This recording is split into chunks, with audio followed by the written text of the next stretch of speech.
pantalla. En esta clase que se la vamos a dedicar al filósofo alemán Friedrich Nietzsche,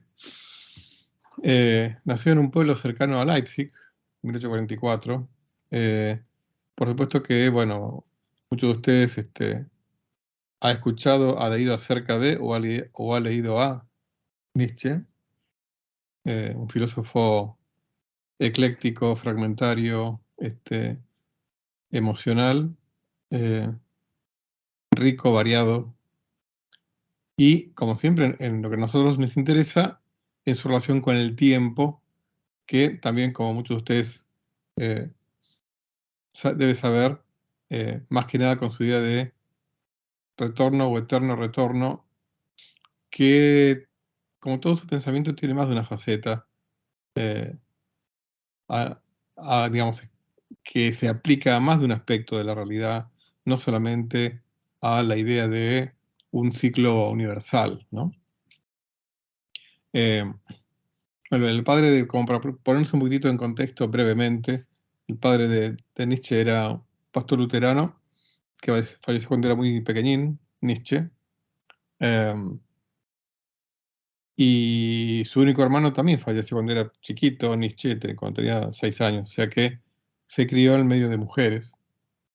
Em, Concretamente, su madre, su única hermana, Elizabeth, am, con la cual va a tener una relación estrechísima toda su vida, y sus tías paternas, o sea, una infancia rodeada de, mm, de mujeres. Eh, Él, en su adolescencia, concurre a un colegio de nombre Schulpforta, estaba cercano a Naumburgo, o Naumburg. Eh, a él siempre le atrajo la literatura clásica y la música. Luego se especializaría en filología, y en filosofía, pero en particular en filología. Pero la música fue una pasión de toda su vida. Quizá no muchos sepan que él compuso obras para piano, y de hecho algunas se han grabado, digamos, en el siglo XX. Así, bueno, luego de graduarse, él, como les decía, se especializó en filología, pero también en teología, primero en la Universidad de Bonn y luego en la de Leipzig. Ahí profundiza sus estudios en filosofía. Hablando música, uno le dice en Bonn y piensa en la ciudad natal de Beethoven. Uno le dice en Leipzig y uno piensa en la ciudad donde vivió buena parte de su vida Bach, de lo cual Nietzsche era consciente. Bueno, recordemos que él nació en 1844. Él tenía una relación estrecha con el mundo militar. Él, en toda su filosofía, va a tener algunos puntos en común con la de Schopenhauer. ah, digamos, quizá con el matiz de que para Schopenhauer la voluntad era algo, digamos, como universal, un sustrato universal, mientras que para Nietzsche eh, la voluntad y la voluntad de poder era algo característico de la vida y de cada ser vivo, en particular de los hombres, de las mujeres, de los seres humanos. Em, y bueno, en 1867, él tenía 23 años, hace un año de servicio militar voluntario en la artillería prusiana. Lamentablemente, algunos avatares de la vida, como por ejemplo un accidente que tuvo a caballo en el año 1868, lo hace abandonar esta actividad militar, pero luego además va a tener problemas de salud independientes del accidente de caballo, que lo van a acompañar y acosar el resto de su vida. Bueno, él conoce al poco tiempo a Richard Wagner, con el cual va a tener una profunda amistad, pero luego va a tener un alejamiento que lo va a llevar a una cuasi enemistad o enemistad, una relación de amor-odio o de admiración-rechazo. a distintos aspectos del músico alemán. Pero lo cierto es que la música de Wagner y las ideas de Wagner impactan en Nietzsche. Bueno, en el año 69, él tenía para ese entonces 25 años, ¿no? Obtiene el doctorado en la Universidad de Leipzig, accede a un cargo de profesor en filología en Suiza, en la Universidad de Basilea. En 1870 regresa al mundo bélico, al mundo militar, en este caso como asistente sanitario. En ese entonces se desarrollaba la guerra franco-prusiana. Lamentablemente, o no, digamos, a veces la filosofía trasciende las desgracias individuales, ¿no? Em, porque una cosa es estar en el servicio militar, en las prácticas, otra cosa es presenciar un frente de guerra. Bueno, este frente de guerra lo va a marcar de por vida, el contacto con la muerte, con las heridas, ¿no? Y por otro lado, en esa época contrae difteria y disentería, y probablemente en esa época también haya contraído sífilis. Pero lo cierto es que a causa parcial o totalmente de estas enfermedades o cuestiones congénitas, lo cierto es que durante toda su vida va a tener frecuentes migrañas, problemas en la vista, problemas estomacales. Esto nos recuerda un poquitito a algunos aspectos de la salud de Kepler, cambiando completamente de disciplina, ¿no? Del famoso astrónomo alemán. A veces, cuando a uno le falta algo, lo valora doblemente, y claramente en la filosofía de Nietzsche hay un constante elogio a la fuerza de voluntad, a la salud, a la vida, eh, quizá en parte como reacción a estas carencias, ¿no? Bueno, en realidad, a una edad relativamente temprana, 1872, estamos hablando de 28 años, publica su primer libro, en donde justamente une sus dos pasiones, la música y su interés por el mundo griego. El título era El nacimiento de la tragedia en el espíritu de la música. Lamentablemente tuvo críticas no siempre positivas del ambiente académico filológico, con lo cual lo fue alejando de justamente este círculo académico. Eh, digamos, su despecho era tan grande que él quiso cambiar la cátedra que tenía, ¿no?, en Basilea, de filología por la de filosofía, pero la universidad no se lo aceptó nunca.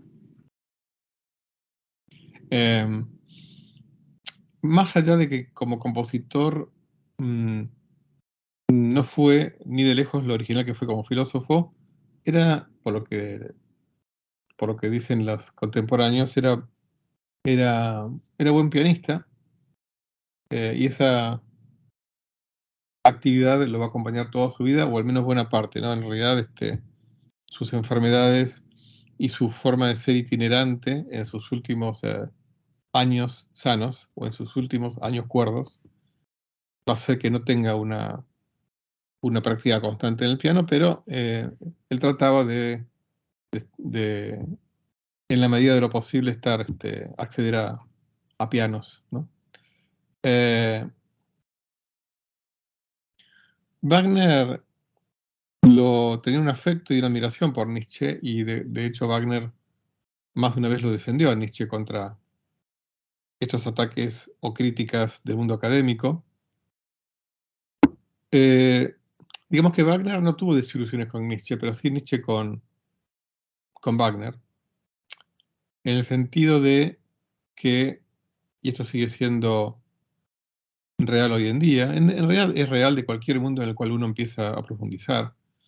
La gente tiende a idealizar distintos mundos, por el hecho de las producciones muchas veces excelsas de las distintas artes y de las distintas ciencias. Entonces uno tiende a olvidarse de que los artistas, los científicos y cualquier otra especialidad que uno se le ocurra son seres humanos con los defectos y virtudes de todo ser humano. Bueno, Nietzsche lo desilusionó lo que él llamaba el ambiente frívolo de los festivales que organizaba Wagner en Bayreuth. Eran famosos festivales de música que organizaba Richard Wagner junto con su esposa Cosima. Y bueno, y Nietzsche le provocaba repulsión todo ese ambiente frívolo de vanidades que se daban en esos festivales. Que por supuesto que eso ocurre en cualquier concierto, festival que a uno se le ocurra, siempre están ese tipo de cosas. Pero bueno, evidentemente Nietzsche tenía una idea más purista de lo que es una vida sublime, una vida... esperaba que la vida de Wagner fuera las 24 horas del día de acuerdo a su inspiración musical, pero bueno, eso evidentemente no tenía por qué ser así. Bueno, lamentablemente en 1879 tiene que dejar la actividad docente. Fíjense que era bastante joven, tenía 35 años, porque bueno, su salud se fue deteriorando con todos estos problemas que le decía, ¿no?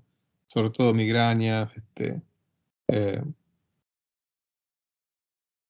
problemas estomacales, pero obtiene una pensión temprana, muy modesta, pero que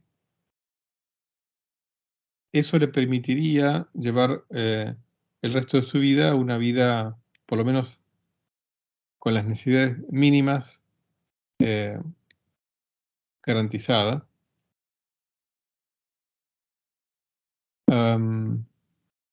Contra lo que se suele decir, Nietzsche no era un antisemita, más allá de que uno pueda extraer algún que otro aforismo suelto,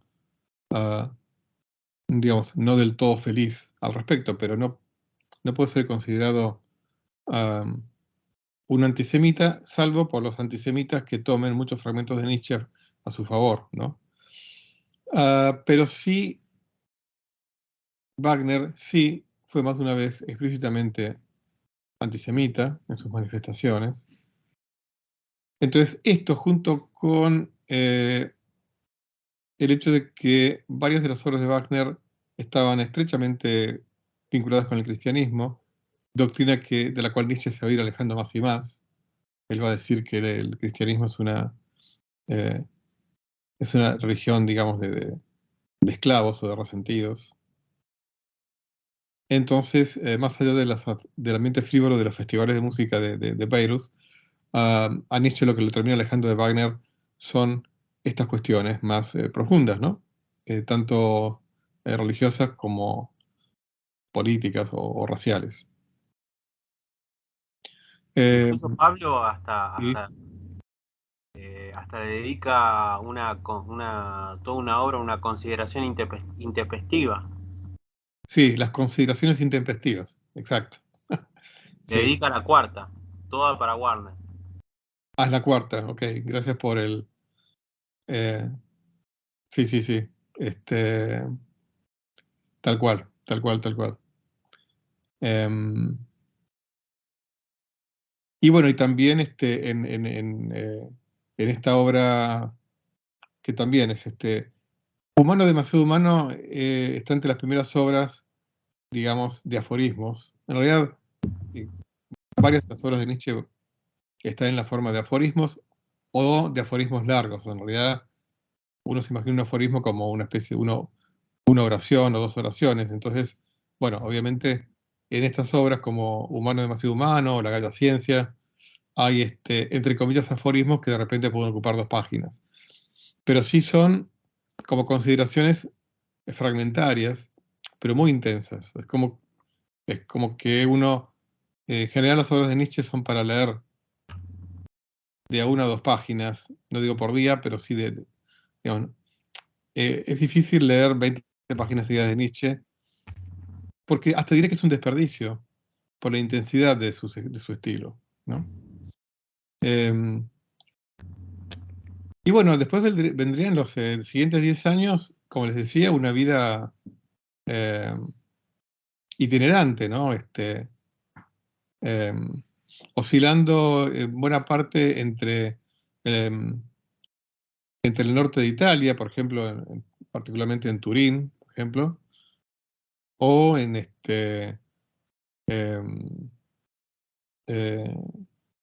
ciertos lugares hermosos de Suiza, como por ejemplo Sils Maria, está cerca de Saint-Maurice. Es muy común, profesor, que la gente que vive en el norte, en Alemania, Polonia, con los climas fríos y tan duros y con problemas de salud, la gente baja a las ciudades costeras del Mediterráneo, a lugares más cálidos. Exactamente, tal cual. Y bueno, y constantemente en sus cartas, Nietzsche, sus cartas a sus amigos, él manifiesta eso, ¿no? O sea, bueno, este invierno voy a ir a tal lugar, este verano voy a ir a tal otro lugar, o sea, él siempre buscando lugares que le hagan sentir bien, confortable, ¿no? Va a ser una preocupación de toda su vida adulta, ¿no?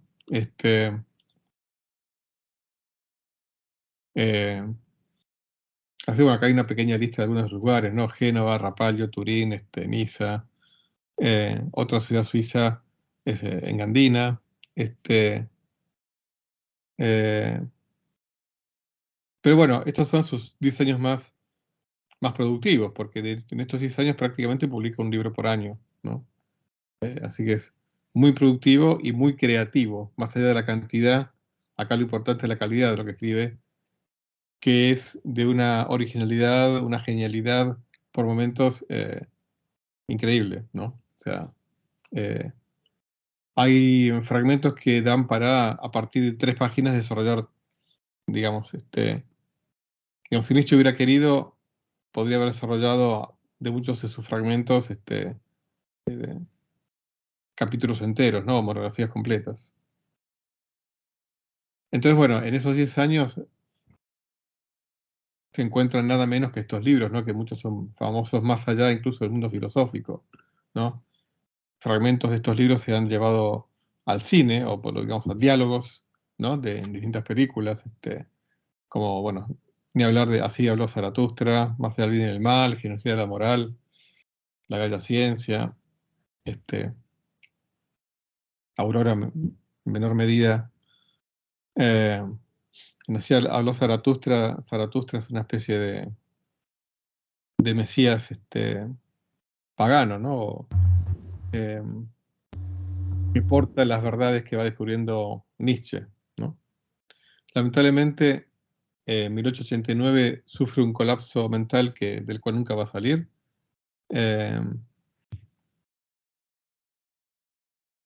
Y pasa unos meses en una clínica en Jena que dirigía el famoso Otto Binswanger. Binswanger, famoso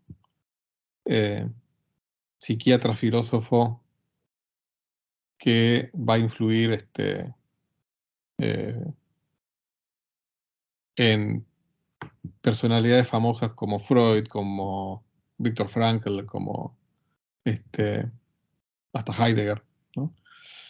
Bueno, y luego su madre, la madre de Nietzsche, se lo lleva a su casa en Naumburgo,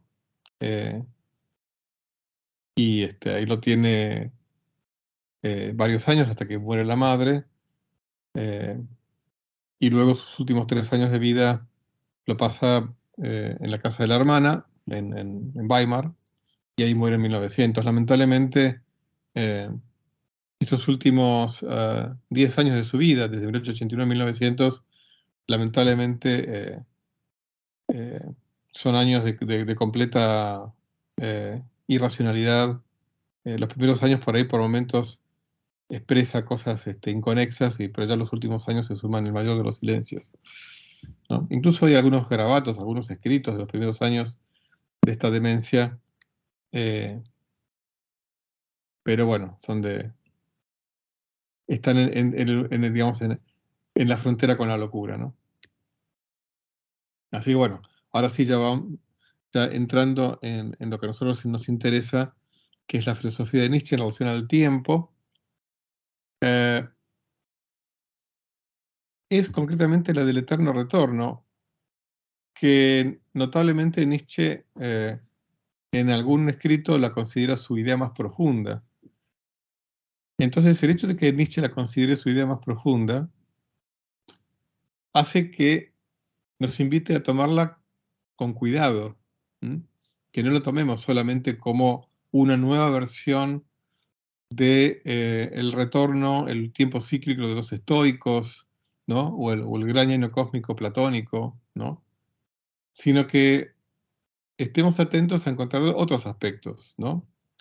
Quizá más profundos, más incluso ontológicos, en la relación entre el eterno retorno y el devenir, la relación entre el eterno retorno y el instante, incluso hasta pensar en cada instante como en mini eternos retornos. Y esto también conectado con una negación por parte de Nietzsche de toda trascendencia temporal, ¿no? Toda esa eternidad que vimos tantas veces en distintos pensadores, ¿no? Esa eternidad atemporal, bueno, negarle valor, o sea, negarle existencia en el sentido de que no negarle existencia como idea, ¿no? Pero sí negarle valor como idea significativa a la hora de entender el mundo, ¿no? Vamos acá, aprovechar a...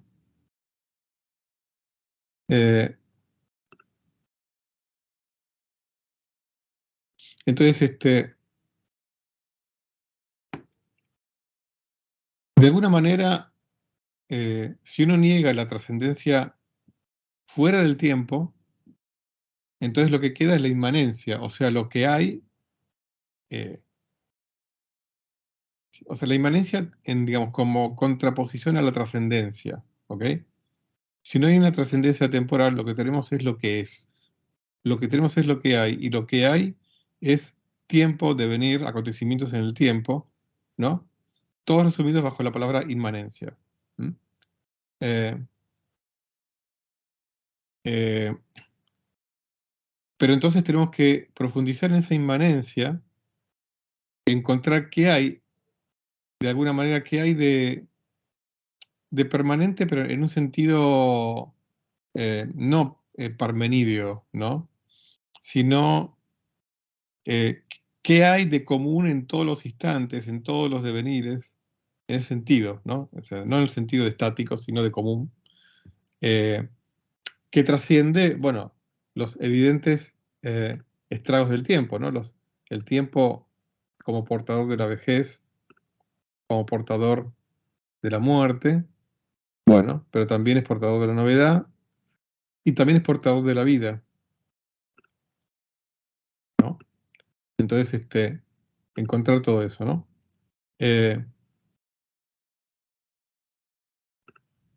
Claro, empieza a ver, bueno, ya había empezado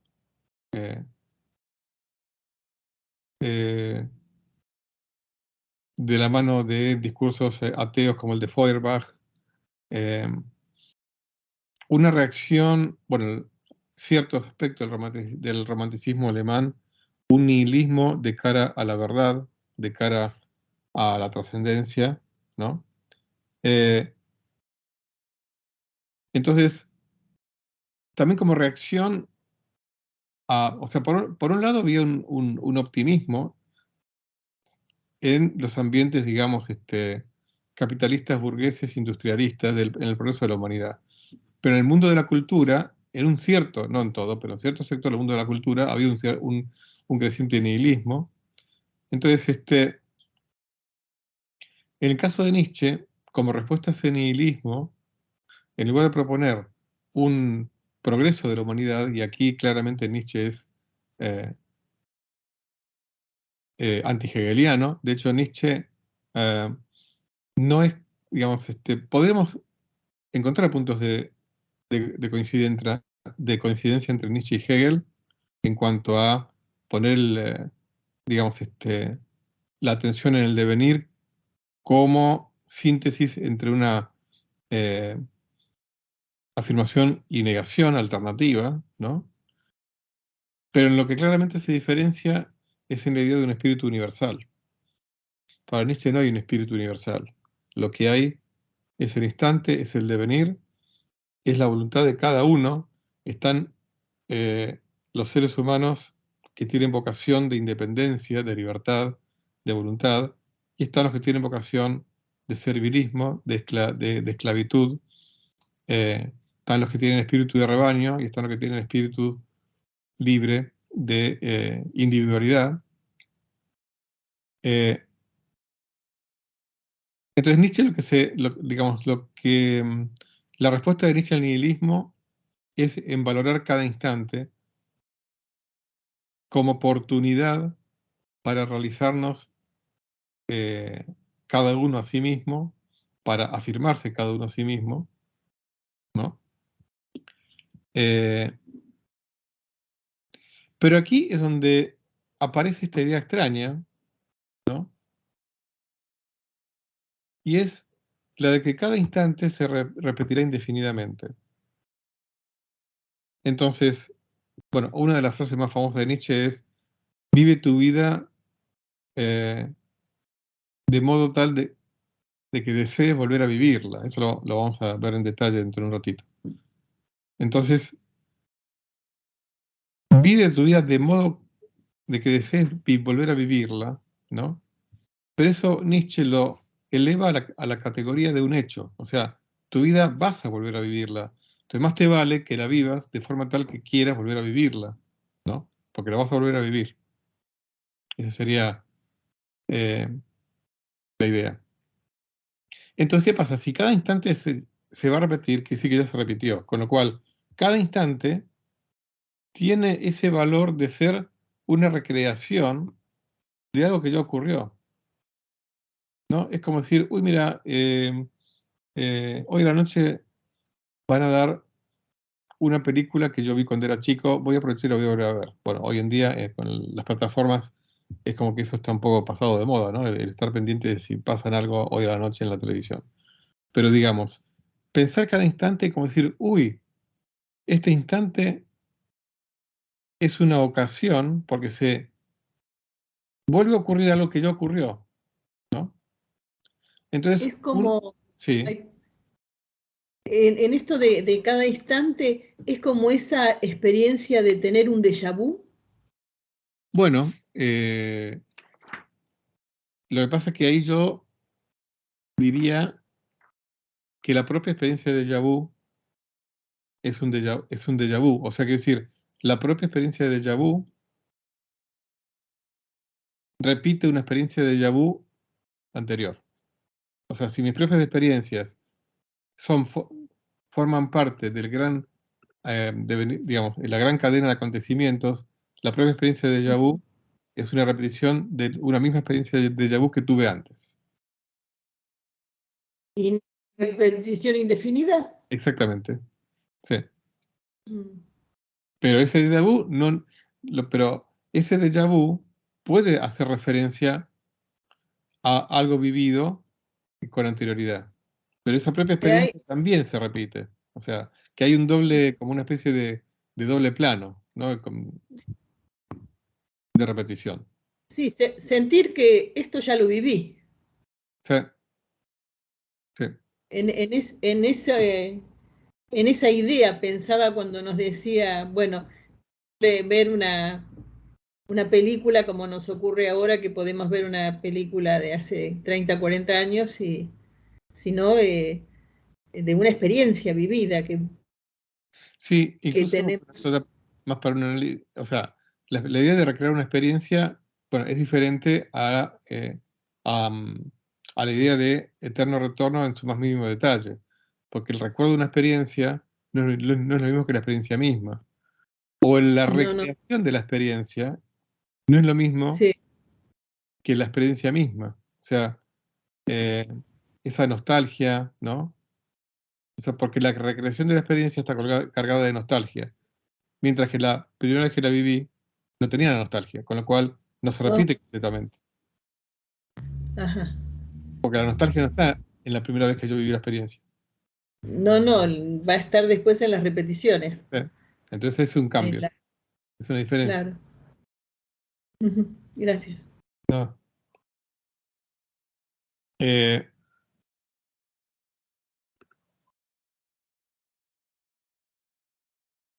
Entonces, acá, bueno, como siempre me gusta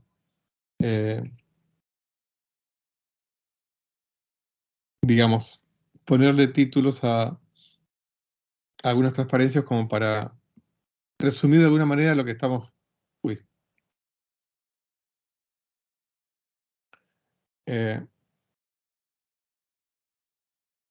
Hay una pregunta, ¿no?, que se hace Nietzsche, que es...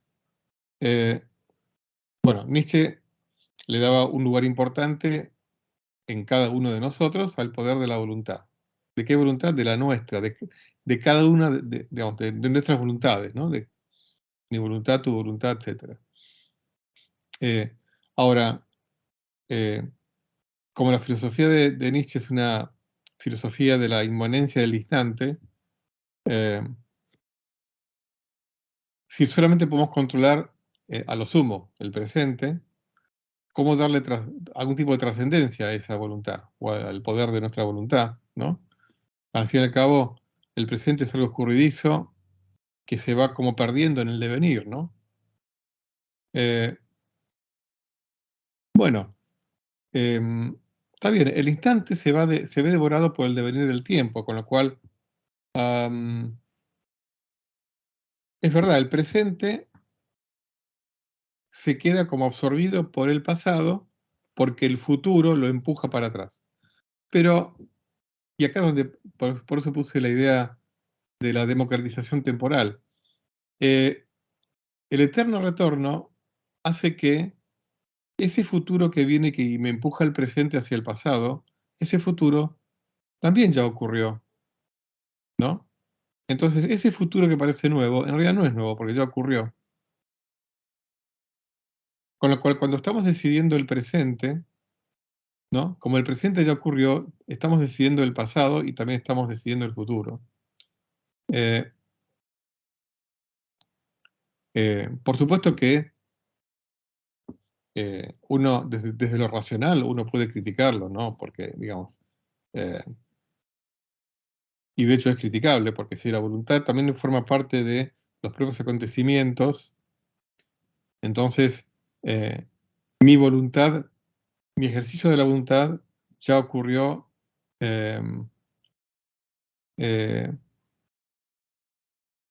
infinidad de veces, ¿no? Pero bueno, acá la idea de Nietzsche es, o sea, Nietzsche no niega que mi ejercicio de la voluntad ocurrió infinidad de veces, ¿no? Pero el presente no es menos que el futuro ni que el pasado. En ese sentido, es todo democrático. Como todo ya ocurrió, todo va a volver a ocurrir, todo tiene la misma,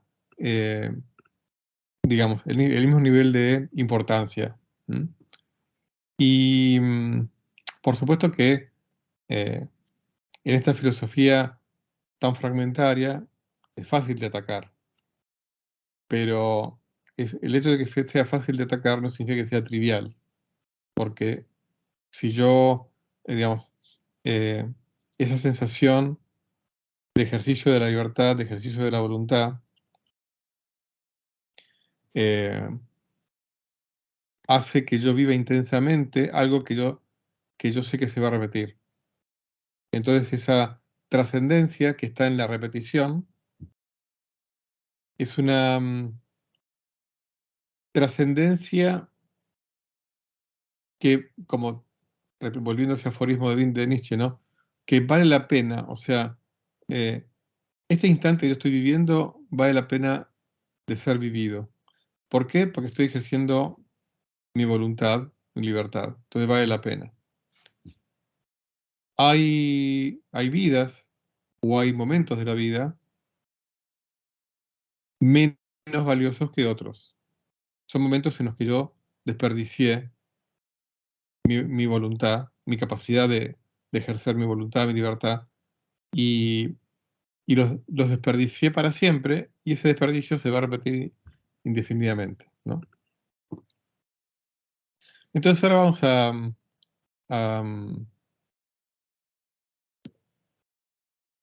comentar algunos fragmentos de Nietzsche, todos relacionados con el tiempo, la mayoría relacionados con el eterno retorno, ¿no?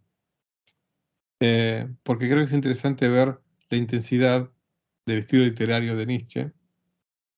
Posiblemente si el premio Nobel de literatura hubiera surgido 50 años antes, probablemente lo hubiera ganado, ¿no? Dice en La Galla Ciencia, los aforismos están numerados, así que son fáciles de buscar en la literatura. Dice, ¿qué ocurriría si me refiero a que de repente uno puede tener distintas ediciones de una obra de Nietzsche, entonces no importa la página de una obra, al estar numerado uno la encuentra fácilmente en otra edición. ¿Qué ocurriría si día y noche te persiguiese un demonio en la más solitaria de las soledades, diciéndote, esta vida tal como el presente la vives, tal como la has vivido, tendrás que vivirla otra vez y otras innumerables veces más, y en ella nada habrá de nuevo? Al contrario, cada dolor y cada alegría, cada pensamiento y cada suspiro, lo infinitamente grande y lo infinitamente pequeño de su vida, se reproducirán para ti, por el mismo orden y en la misma dura sucesión. También aquella araña y aquel rayo de luna, también este instante, también yo. O sea, por eso digo, cada dolor, cada alegría, cada pensamiento y cada suspiro, con lo cual está englobando también cada ejercicio de la voluntad, cada ejercicio de la libertad. El eterno retorno de arena de la existencia, perdón, el eterno reloj de arena de la existencia será vuelto de nuevo y con él tú, polvo del polvo. En el sentido de, quizá en el doble sentido, ¿no? Del polvo venimos y al polvo vamos, pero también somos el polvo digamos, o la arena del reloj de arena que periódicamente y por toda la eternidad se va dando vueltas para que se repita el ciclo.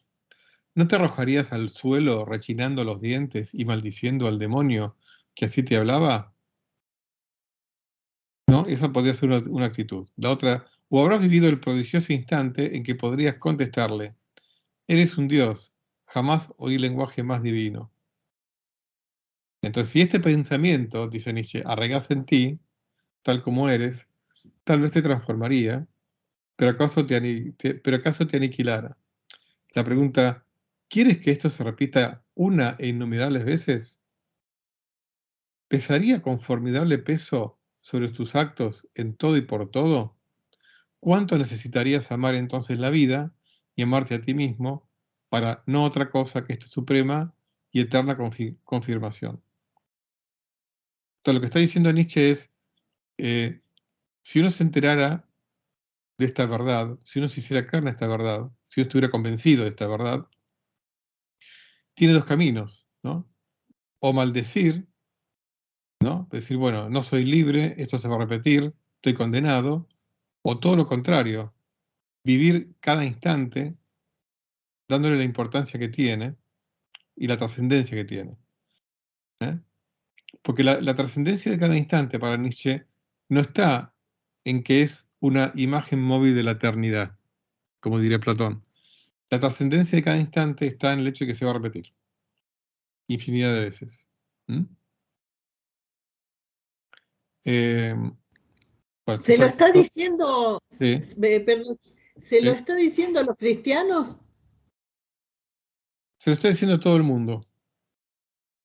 En particular, porque claro, porque él a todo el mundo. Reacciona en el aspecto religioso contra el cristianismo, tanto que continuamente, o sea, vas a vivir nuevamente con el tema de la resurrección. Claro, Entonces, pero acá no es una vida eterna, es una resurrección para la vida eterna, ¿no? Cercano a Jesús y a Dios, digamos. No es esa resurrección para la de Nietzsche. Lo percibo distinto, pero es como cercano. ¿Es como qué? Lo percibo distinto, pero cercano. Bueno, eso está en cada uno cómo lo percibe, pero sí, yo creo que lo cercano está, creo, ¿no? Lo cercano para todos está no tanto en la repetición, realmente nadie puede estar convencido, como posiblemente Nietzsche lo estaba, de la repetición eterna, pero sí de que este instante es único, único e irrepetible.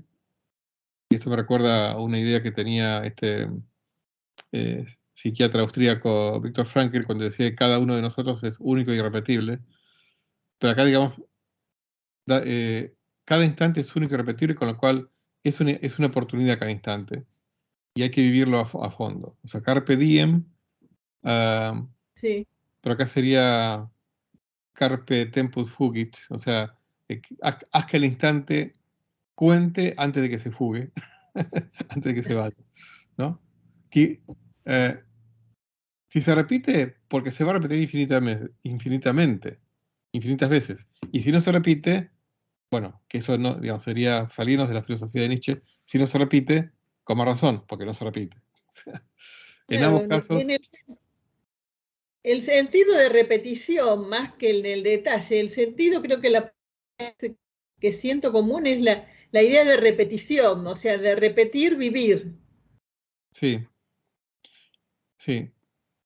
También uno puede extrapolar a la repetición dentro de una misma vida, pero es otra cuestión, digamos, ¿no? Sí. Que también uno podría reflexionar sobre ello. Acá cambiamos a la voluntad de poder, otra de las obras de las cuales vamos a comentar varios fragmentos. Perdón, Pablo. Sí, Fernando. No, simplemente que me da la sensación con este concepto que vos esgrimiste del eterno retorno, me parece que si solamente lo queremos entender desde la cosmología, es como que nos quedamos cortos. Pareciera como que Nietzsche une esta noción para comprenderlo sí o sí la cuestión moral. O sea, lo moral y lo cosmológico tienen que ir de la mano para entender esta cuestión del eterno retorno, porque tiene que ver con un aferrarse, un amor, un aferrarse a la vida, ¿no? O sea, como vos decías, ¿no? Por ejemplo, en el caso de los cristianos, postulan la cuestión del paraíso, Sí. Platón el mundo de las ideas. Bueno, Sí. Nietzsche más bien es aferrarse acá, a la tierra, al mundo, porque no hay nada más que esto, ¿no? Sí, ahora fíjate que ni siquiera Nietzsche resistió la idea de una inmanencia, o sea, una ausencia de trascendencia completa, porque recurre al eterno retorno. O sea, no hay más nada que lo que tenemos, que esto que está acá. No hay un más allá. Pero hay un retorno de todo esto. Y en ese aferrarse a la tierra también entra todo lo dionisiaco que impone él, ¿no? Sí, sí. Pero por supuesto que es un dionisíaco muy sofisticado Nietzsche, porque no se trata de la vida desenfrenada y punto, porque justamente la vida desenfrenada también nos aleja de la libertad. Entonces, la vida desenfrenada, ahí, digamos, se acerca a Epicuro. La vida desenfrenada no es el ejercicio de la voluntad, de la libre voluntad. La vida completamente recatada, tampoco. Evidentemente, el hombre libre o el superhombre es el que, entre otras cosas, es el que encuentra la justa medida entre esos extremos, ¿no? Que no es fácil de establecerlo.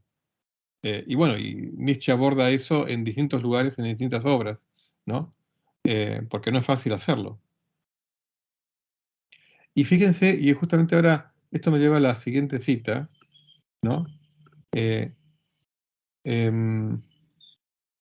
Como hay un retorno para Nietzsche, como todo vuelve, no puede haber una meta. O sea, no hay un estado final del universo. Es interesante, ahora vamos a ver, ¿no? Pero el eterno retorno implica que no hay un estado final del universo, no hay una meta. La teleología es una disciplina inútil como disciplina de la filosofía. No hay una meta final, ¿no? Y dice, si el mundo tuviese un fin, este fin ya se habría ya logrado. Un poco esto nos recuerda los argumentos de, digamos, que si no hay eterno retorno, es porque el mundo existe desde hace infinito tiempo, con lo cual cualquier fin ya se hubiera logrado hace infinito tiempo también. Si hubiese algún estado final no previsto, también debería de haberse realizado. Si el mundo fuese en general capaz de persistir y de cristalizar, de ser, las comillas son de Nietzsche, no es que las de ser, si en todo su devenir tuviese solo por un momento esta capacidad de ser, en contraposición a devenir, ¿no? Dice, hace mucho tiempo que hubiera terminado todo devenir, y por consiguiente, todo pensamiento, todo espíritu. Fíjense cómo Nietzsche asocia el pensamiento, digamos, el mundo fenomenológico nuestro lo asocia con devenir. Hubiera terminado todo devenir, todo pensamiento, todo espíritu. El hecho de que el espíritu sea devenir demuestra que el mundo carece de meta, de estado final, y que es incapaz de ser. O sea, como hay devenir, y siempre hay devenir, el mundo nunca va a dejar de devenir, con lo cual nunca va a llegar a ninguna meta, a ningún estado final. Por lo tanto, el mundo es incapaz de ser, porque el mundo deviene siempre. Y sigue. Pero la tradicional costumbre de pensar en un fin, en todo lo que sucede, y en un Dios creador que guía al mundo, es tan fuerte que al pensador le cuesta trabajo no imaginar que la misma falta de fin en el mundo sea una intención. O sea, digamos, lo que dice es, si no hay fin, entonces hasta eso debe ser la intención del creador, que creó un mundo sin fin. A esta idea, que el mundo evite deliberadamente una meta y que sepa prevenirse artificialmente de caer en un movimiento circular, deben llegar todos los que quieran imponer por decreto al mundo la facultad de renovarse eternamente. O sea, de imponer a una fuerza finita determinada, de cantidad invariablemente igual, cuál es el mundo, la milagrosa capacidad de una nueva configuración infinita de sus formas y de sus situaciones. Esto sigue en la siguiente transparencia, esta cita, pero antes de seguir leyéndola, él dice,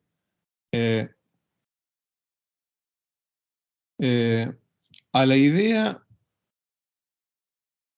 ¿no?, de que el mundo evite deliberadamente una meta y que sepa prevenirse artificialmente de caer en un momento circular, ¿no?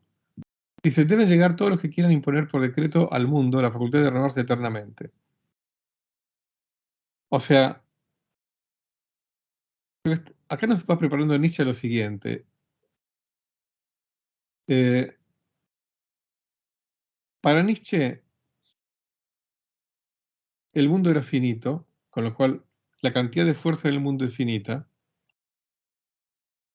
pero sí quiere imponer una capacidad infinita de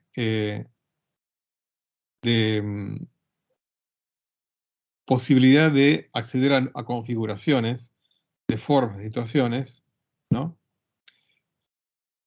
Y quiere, entonces, evitando caer en un movimiento circular, ¿no?, necesito como imponer una especie de intención supramundana. Pero como para Nietzsche no hay nada que trascienda al mundo, este intento para Nietzsche artificial es imposible. Entonces, sigue. El mundo, aún no siendo Dios, debe ser capaz de la divina fuerza de creación, de la infinita fuerza de transformación. Debe abstenerse voluntariamente de recaer en una de sus antiguas formas. Debe tener no solo la intención, sino también los medios de guardarse de toda repetición. Debe por consiguiente controlar en todo momento cada uno de sus movimientos para evitar metas, para evitar estados finales, repeticiones y todas las demás posibles consecuencias de una opinión y de un deseo tan imperdonablemente locos. Todo esto sigue siendo siempre el antiguo modo de pensar y de desear. Una especie de aspiración a creer que de cualquier forma el mundo es igual al viejo Dios amado, infinito, ilimitadamente creador, ¿no? Pero claro, esto para el pensamiento antiguo, dice Nietzsche, o sea, el mundo debe abstenerse voluntariamente de recaer en una de sus antiguas formas. Debe tener los medios de guardarse de toda repetición, ¿no? Pero Nietzsche nos va a decir que no, el mundo no tiene los medios de guardarse de toda repetición. El mundo está condenado a repetirse. El mundo es finito, el mundo se repite, va a decir Nietzsche.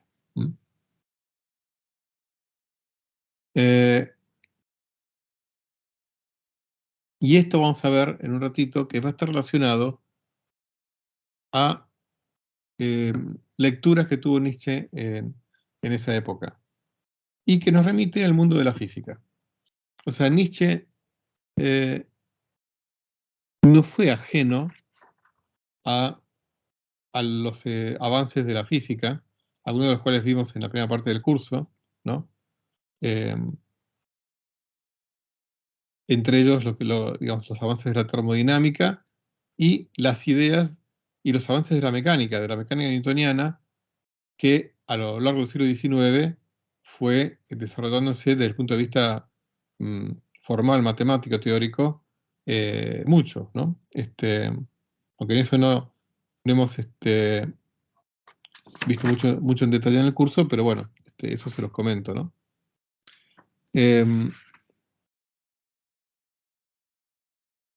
Ahora vamos a ver eso, ¿no?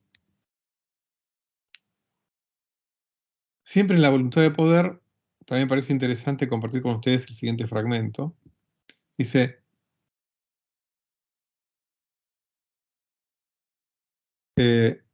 acá, el hecho de que una situación de equilibrio nunca se alcance demuestra que no es posible. Pero debería ser lograda en un espacio no determinado y así también en un espacio esférico.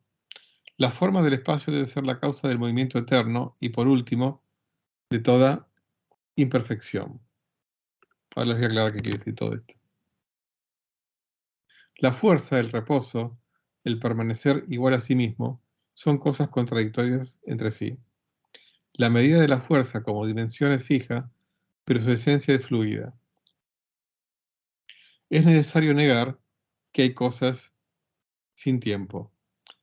En un determinado momento de la fuerza se da la condición absoluta de un nuevo reparto de todas las fuerzas que la componen. Nunca puede fijarse. El cambio forma parte de su esencia, por consiguiente también su carácter temporal. Pero con esto solo se fija de un modo abstracto la necesidad del cambio. Acá, lo que está diciendo Nietzsche, acá por momentos con un lenguaje de la física, es, primero, digamos, volviendo a la inmanencia, ¿no? No hay cosas fuera del tiempo, todas las cosas están en el tiempo. En todas las cosas aparecen fuerzas. La noción de fuerza es incompatible con la estaticidad. Nietzsche no niega el reposo, pero sí niega lo estático. El reposo también es un aspecto de lo fluido. O sea, no sé, por ejemplo, en términos físicos, una partícula puede estar en reposo pero no porque su carácter sea el reposo. Puede estar en reposo ocasionalmente, pero el mundo está poblado de fuerzas. Y fíjense acá,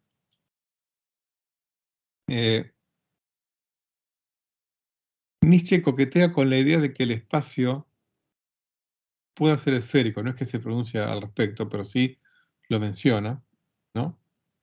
El espacio puede ser no determinado, pero también puede ser esférico. Y para Nietzsche hay una relación entre la forma del espacio como causa del movimiento eterno. Y esto, por más que obviamente es un comentario completamente anacrónico, ¿no?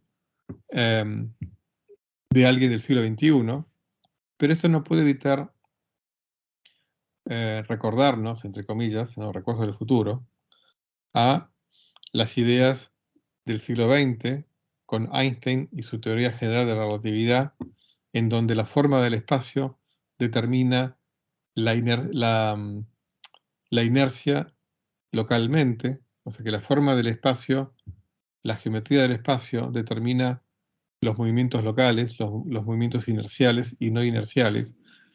Acá, en esa loca, aún antes de enloquecer, en esa loca creativa, dinámicamente de Nietzsche, aparece este juego entre fuerzas, formas del espacio y movimiento, dentro de la inmanencia de todo, o sea, dentro de la ausencia de las cosas sin tiempo.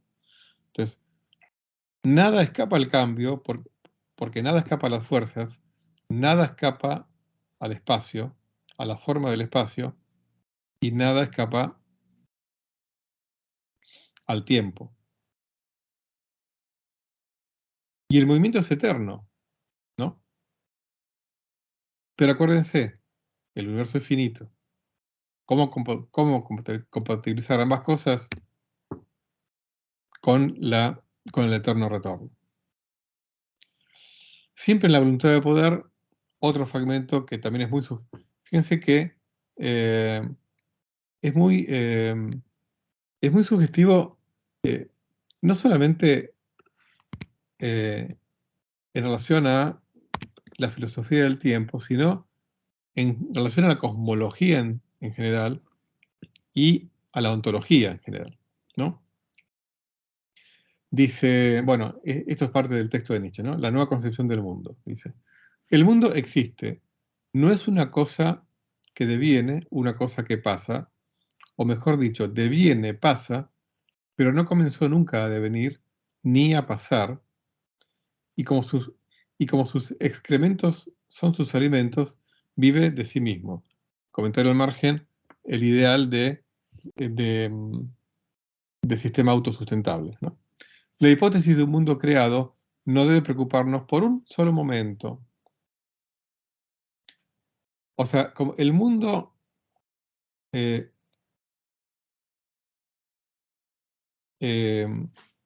una cosa que deviene, pero como tal no fue creado, porque el devenir es parte constitutiva del mundo, ¿no? Entonces, dice, la hipótesis de un mundo creado no debe preocuparnos por un solo momento. El concepto creación es hoy sencillamente indefinible, irrealizable. O sea, no solamente Nietzsche niega que el mundo haya sido creado, sino que directamente dice que es un concepto indefinible. Es simplemente una palabra, rudimentaria y derivada del tiempo de la superstición. Con una palabra no se explica nada. La última tentativa de concebir un mundo que comienza fue iniciada varias veces con ayuda de un procedimiento lógico, sobre todo como fácilmente se adivina, por una recóndita intención teológica. Pero claro, si Dios no tiene lugar en la filosofía, particular en la filosofía de Nietzsche, casi diríamos en términos modernos que para Nietzsche la palabra creación aplicada al mundo es una palabra sin categorimática. O sea, una palabra vacía de contenido, vacía de significado, porque la creación supone el acto de crear, donde lo creado, ¿no?, es parte del todo. Pero si estamos hablando del mundo, el concepto de creación del mundo no tiene sentido directamente. O sea, repito, es interesante esto porque muchas veces en filosofía se observa de Heidegger como que es el filósofo del siglo XX que lo que hizo fue como refundar toda la metafísica aristotélica y por lo tanto toda la historia de la filosofía, ¿no? Acá Nietzsche está haciendo algo de eso, porque digamos, está diciendo que la palabra creación aplicada al mundo no tiene sentido. Porque la palabra creación, cuando tiene sentido, es cuando el objeto creado se enmarca dentro de algo mayor. Está el objeto creado, el acto creador, ¿no? Y obviamente algo más. Ahora, si el mundo es todo lo que hay, no tiene sentido la palabra creación. Esto es lo que nos está diciendo Nietzsche. Incluso, Pablo, me parece que la palabra devenir también es como que hay que atender a su transformación, porque también la noción de devenir, la común, tiene que ver con el concepto de creación, porque el devenir supone movimiento y supone un sujeto que echa a andar este movimiento, ¿no? Como un principio agente. En cambio, me parece que Nietzsche no, directamente él niega todo esto, ¿no? Sí. Y aparte tiene que ver también con una cuestión de porque él también analiza la palabra infinito y en relación a Anaximandro y el concepto de apeiron, Sí. ¿no? Y entonces, claro, él dice que la tradición siempre se ha confundido y ha pensado el apeiron como infinito, pero Sí. en realidad él dice que no es infinito, es lo indeterminado. Exacto. Que es otra cosa, es otra noción. Entonces, eso también nos ayuda a entender qué entendía él por devenir, ¿no? Claro, el devenir es un devenir inmanente, no hay nada detrás del devenir. No hay nada más. El devenir es parte del fundamento del mundo. No hay nada detrás del devenir. Y, por lo tanto, no tiene sentido tampoco la palabra principio del devenir. O sea, no tiene sentido la palabra creación del mundo, tampoco tiene sentido la noción del principio del devenir. Y por lo tanto, no tiene sentido la noción de comienzo del tiempo, comienzo de la historia, ¿no? Porque el comienzo, como concepto, es algo separado del devenir. Pero si no hay nada separado del devenir, no hay comienzo. Porque no tiene sentido la palabra comienzo, digamos, en un mundo en donde solo hay devenir. Así que tal cual. Sí, sí. Incluso, digamos, en otra parte Nietzsche dice, bueno, que digamos, del reposo no se puede salir, con lo cual tampoco tiene sentido pensar al universo como que estuvo durante mucho tiempo en reposo y de repente empezó a moverse, ¿no? O sea, eso tampoco tiene mucho sentido. Pero bueno, eso digamos no es tan original porque eso, no, la conservación del movimiento lo hemos visto, ¿no? En los atomistas, epicúreos, etc. Dice, todo esto, sí, digamos, bueno, acá es donde quiero llegar al meollo de la cuestión. Déjenme ver una cosita como para equilibrar. A ver. Déjenme ver una cosita.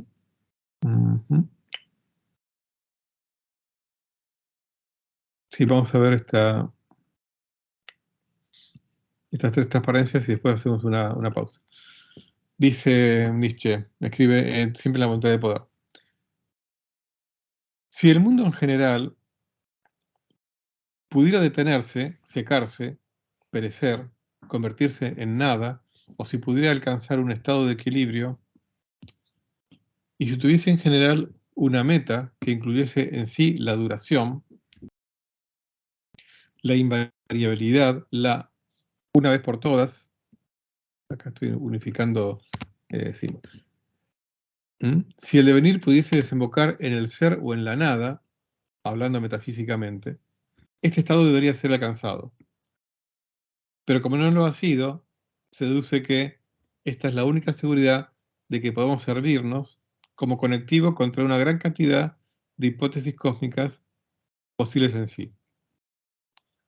Si, por ejemplo, el mecanismo no puede escapar a las consecuencias de un estado final, cual el que ha trazado William Thomson, entonces el mecanismo queda refutado. Fíjense, acá Nietzsche hace referencia a William Thomson, del cual hemos hablado, Lord Kelvin, ¿no? Uno de los, digamos, uno de los, o quizá el padre del segundo principio de la termodinámica. Bueno, les cuento que Nietzsche en esta época leyó un libro escrito por este médico filósofo que yo les comenté, Meyer, que en la década de 1840 fue uno de los co-descubridores del principio de conservación de la energía. Bueno, en la década del 70, sí, creo que en la década de 1870, Nietzsche leyó un libro de Meyer, conocía las ideas de la física moderna y por algo cita a nada menos que a William Thomson. O sea, interesante ver un fragmento de Nietzsche citando a uno de los físicos más importantes del siglo XIX. Por eso acá habla o sea, acá tiene Nietzsche en mente la idea de la muerte térmica del universo, ¿no?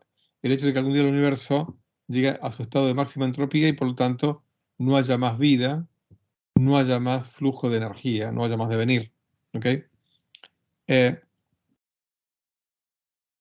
Entonces, acá vuelvo a lo mismo, ¿no? O sea, si el mundo en general pudiera detenerse, secarse, perecer, muerte térmica también, debería ser alcanzado, pero no ha sido alcanzado. Entonces, el hecho de que no ha sido alcanzado, esto nos puede servir para una gran cantidad de, o sea, yo les traduzco, para refutar una gran cantidad de hipótesis cósmicas que a priori podrían ser posibles. Entonces, por eso para Nietzsche, no es que critica a William Thomson, o sea, como el estado de muerte eterna, yo les los traduzco, ¿no? En forma un poquito atrevida, pero como el estado de muerte térmica no se alcanzó y el mundo existe desde siempre, significa que el mundo no va a llegar a una muerte térmica. Volviendo a lo mismo, el mundo se va a repetir. Entra en un gran ciclo cósmico. Ahora, ¿esto tiene alguna base científica? Sí la tiene. Sí la tiene. Pero vamos a hacer una cosa. Vamos a dejar una especie como de intriga aquí. Vamos a... No sé si alguien tiene algún comentario. Hola, Manuel, buen día. ¿Algún comentario para agregar antes de ir a la pausa? Con mucho gusto. No, por ahora, buen día a todos. Bien. Entonces, acá dejo de grabar.